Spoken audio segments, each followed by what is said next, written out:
चलिए बाबा एक काम करते हैं, क्विकली टाइम ऑफ सप्लाई का रिवीजन कर लेते हैं। आ जाइए टाइम ऑफ सप्लाई में। सर टाइम ऑफ सप्लाई क्या होता है? टाइम ऑफ सप्लाई वो टाइम होता है जब आपको जीएसटी गवर्नमेंट को पे करना है। टाइम ऑफ सप्लाई वो टाइम होता है जब आपको जीएसटी गवर्नमेंट को पे करना है। ठीक है सर, पॉइंट क्लियर है। सुन लीजिए, मैंने अगर गुड्स एंड सर्विसेज सप्लाई कर दिया, सप्लाई या तो इंटरस्टेट सप्लाई होगा या इंट्रास्टेट। इंटरस्टेट सप्लाई आईजीएसटी आएगा, इंट्रा सीजीएसटी आएगा। एक बार जीएसटी आ गया तो GST has to be collected and paid by a taxable person. कैसे पे करेगा? GST is equal to value of supply into rate of tax. एक बार वैल्यू मालूम चल गया, टैक्स इनवॉइस रेज कर देगा, अकाउंट्स मेंटेन करेगा, ईवे बिल रेज कर देगा।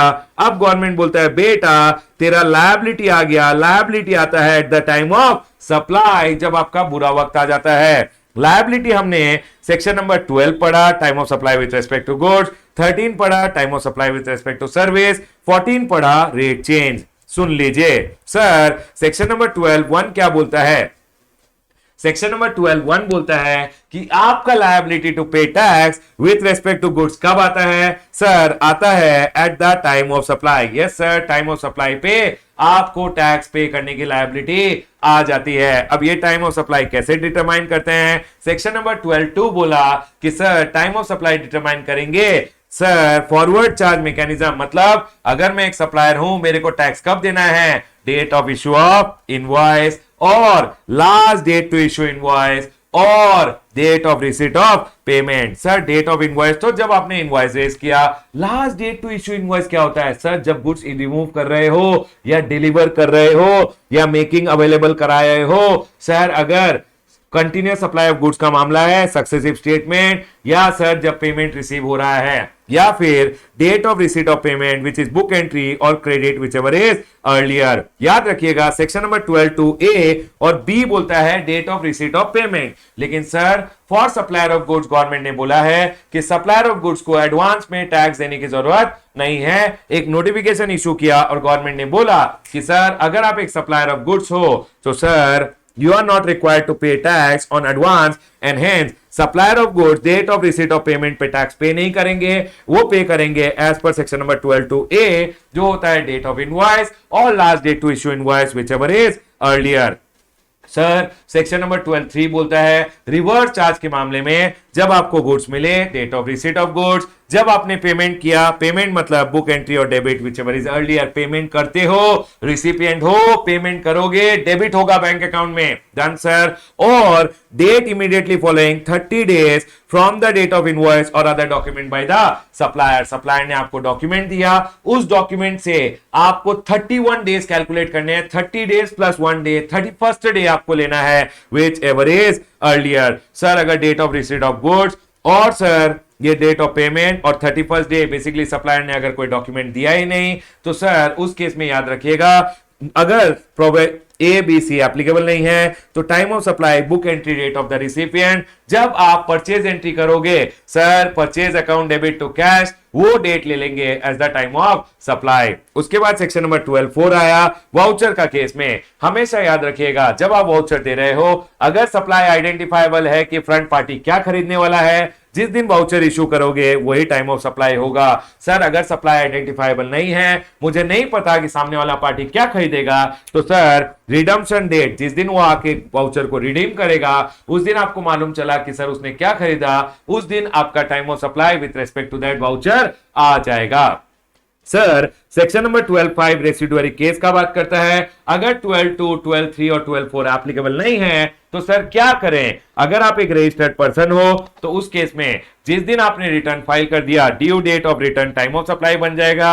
अगर आप एक अनरजिस्टर्ड पर्सन हो, जिस दिन पेमेंट कर दोगे, बेटा समझ लीजिए आप एक टैक्सेबल पर्सन थे, रजिस्ट्रेशन नहीं लिया, पकड़े गए इन्वेस्टिगेशन में, ऑफिसर बोलेगा जेल जाओगे जेल, आप बोले सर सॉरी पेमेंट कर देता हूं, जिस दिन पे कर देगा वही तेरा बुरा वक्त है, उसी दिन तेरा टाइम ऑफ सप्लाई आ गया। सेक्शन नंबर 12(6) बोलता है interest penalty and late fee.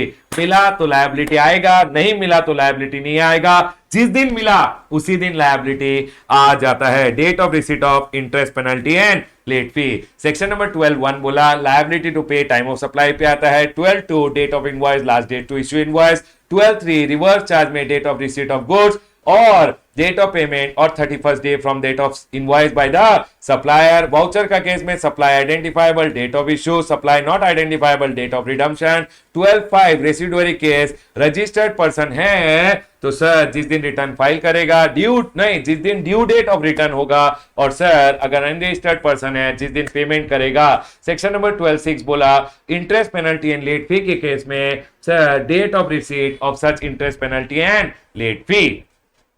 Section number 13 आता है जो बोलता है सर अगर सर्विसेज का मामला है तो आपको याद रखना है सेक्शन नंबर 13(1) बोलता है liability to pay time of supply पे आता है। सर टाइम ऑफ सप्लाई कैसे डिटरमाइन करेंगे?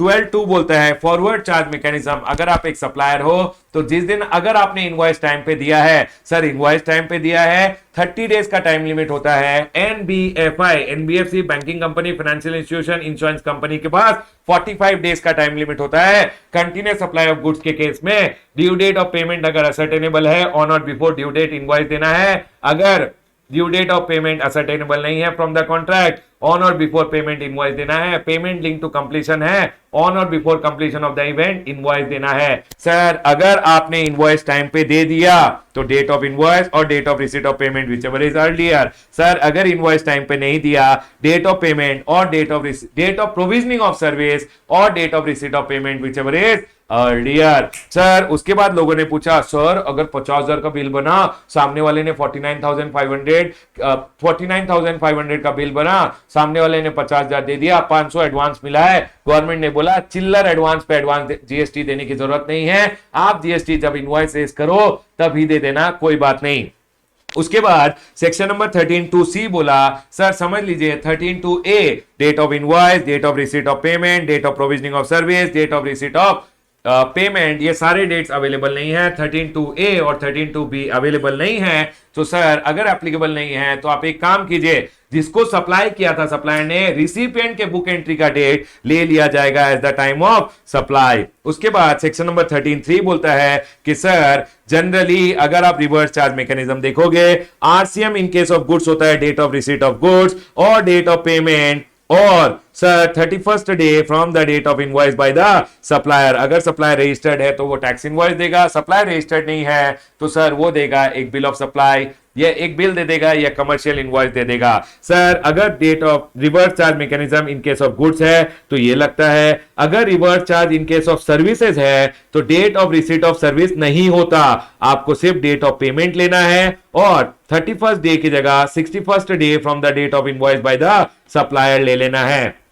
Yes sir, date of payment लेना है विच इज बुक एंट्री और debit in your bank account. मतलब एज ए रिसिपिएंट आप पेमेंट करोगे तो बुक एंट्री और debit whichever is earlier, या date following 60 days from the date of invoice by the supplier, basically 61st day लेना है whichever is earlier. Sir अगर date of payment या 61st day from the date of invoice available नहीं है तो कोई बात नहीं, यू बीइंग द रिसिपिएंट आपने खर्च किया है तो सर खर्च का एंट्री तो करोगे, बुक एंट्री डेट ले लेना। सर अगर एसोसिएट एंटरप्राइज का मामला है तो डेट ऑफ पेमेंट तो एज इट इज रहेगा, बस जिस दिन आपने लायबिलिटी बुक किया एज ए रिसिपिएंट, अगर आपने इंडिया के बाहर से अपने एसोसिएट एंटरप्राइज से सर्विस लिया है तो सर उधर 61st day from date of invoice नहीं आएगा, 61st day from date of invoice by the supplier नहीं आएगा। इधर अगर आपने importation of service from associate enterprise किया है तो जिस दिन आप बुक एंट्री करोगे, बेसिकली लायबिलिटी बुक करोगे, वही आपका टाइम ऑफ सप्लाई बन जाएगा। 13(4) वाउचर का बात करता है, बोलता है अगर सप्लाई आइडेंटिफाइबल है date of issue of voucher, supply identifiable नहीं है डेट ऑफ रिडम्पशन। 13(5) बोलता है sir residuary case, registered person है due date of return, unregistered person है जिस दिन पे करेगा वही time of supply. Interest penalty and late fee 13(6) बोलता है जिस दिन मिला वही टाइम ऑफ सप्लाई बन जाएगा।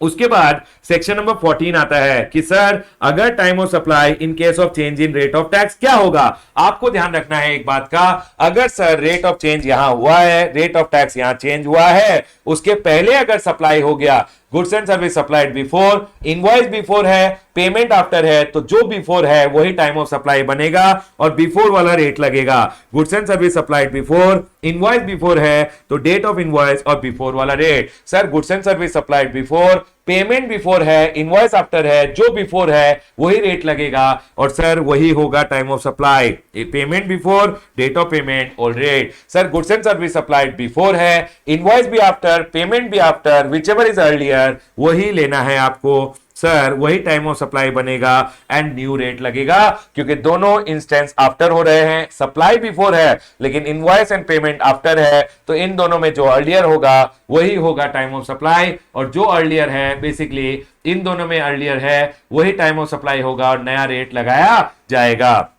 उसके बाद सर अगर goods and service supplied after है, sir goods and service supplied after है, goods and service supplied after है, इनवॉइस आफ्टर है, पेमेंट बिफोर है, इनवॉइस बनेगा टाइम ऑफ सप्लाई और सर आफ्टर वाला रेट नया रेट लगाया जाएगा। Sir goods and service supplied after है, पेमेंट आफ्टर है, इनवॉइस बिफोर है, पेमेंट बनेगा टाइम ऑफ सप्लाई और सर नया रेट लगाया जाएगा। उसके बाद sir goods and service supplied after है, इनवॉइस बिफोर है, पेमेंट भी बिफोर है, तो इन दोनों में जो अर्लियर होगा वो होगा टाइम ऑफ सप्लाई और ओल्ड रेट लगाया जाएगा। उसके बाद एक बात ध्यान रखिएगा सर, स्पेशल प्रोसीजर एप्लीकेबल होता है अगर सप्लायर ऑफ गुड्स है तो सेक्शन नंबर 14 में भी समझ लीजिए मैं एक सप्लायर ऑफ गुड्स हूं और सर मेरा जो date of receipt of payment है वो आ गया टाइम ऑफ सप्लाई और इनवॉइस बाद में है। सर अगर मेरा date of receipt of payment as time of supply आ गया है और इनवॉइस बाद में है तो sir date of receipt of payment पे जो रेट है वो लगाया ही जाएगा, लेकिन बस उसका time of supply basically payment को डिफर कर दिया जाता है, पेमेंट को बता देंगे जब इनवॉइस रेज किया जाएगा। याद रखिएगा अगर सप्लायर ऑफ गुड्स है और एडवांस का मामला है तो सर एडवांस पे तो सप्लायर ऑफ गुड्स पेमेंट नहीं करता, तो सर याद रखिएगा अगर समझ लीजिए सप्लायर का मामला है, सप्लाई यहां था, पेमेंट यहां था, इनवॉइस यहां था, अब सर पेमेंट डेट हो गया टाइम ऑफ सप्लाई, उस दिन जो रेट एप्लीकेबल था समझ लीजिए ओल्ड रेट एप्लीकेबल था, इनवॉइस आपने बाद में रेस किया, तो इनवॉइस जब रेस करोगे ना तो date of payment time of supply है, उस दिन जो रेट होगा वही अप्लाई किया जाएगा on the date of issue of invoice. बस पेमेंट को डिफर किया जाता है, रेट तो वही लगाया जाएगा जो date of issue of date of payment पे जो रेट था वही, बस पेमेंट को गवर्नमेंट ने डेफर किया है till the date of issue of invoice. Yes sir, point clear है। उसके बाद गवर्नमेंट ने बोला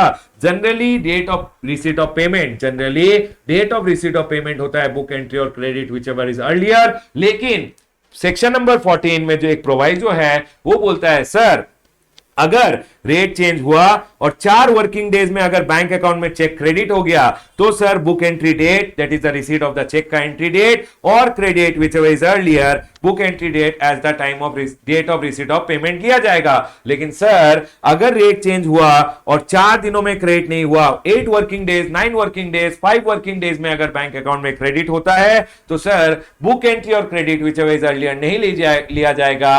गवर्नमेंट बोलता है जिस दिन क्रेडिट होगा बैंक अकाउंट में उसी को टाइम ऑफ सप्लाई लिया जाएगा। यस सर, याद रखिएगा सेक्शन नंबर 14 का एक प्रोवाइजो है date of receipt of payment credit in the bank account लिया जाएगा अगर 4 वर्किंग डेज के बाद, रेट चेंज होने के 4 वर्किंग डेज के बाद आपके बैंक अकाउंट में एक चेक क्रेडिट हुआ है तो बुक एंट्री और क्रेडिट नहीं लिया जाएगा, जिस दिन क्रेडिट होता है उसी को टाइम ऑफ सप्लाई लिया जाएगा। हमने सीखा section number 12, 13 and section number 14 time of supply in case of goods, time of supply in case of service and time of supply in case of rate change। yes sir, point clear है बाबा। ये एक chapter जो है B graded chapter है, 3 से 4 mark exam में कभी कभी पूछ लेते हैं, ऑल्टरनेट अटेम्प्ट्स में तो आ ही जाता है 3 से 4 मार्क का क्वेश्चन। करके जाइएगा, छोड़ के मत जाइएगा। यहां मैं अपना discussion with respect to the time of supply chapter close करता हूं।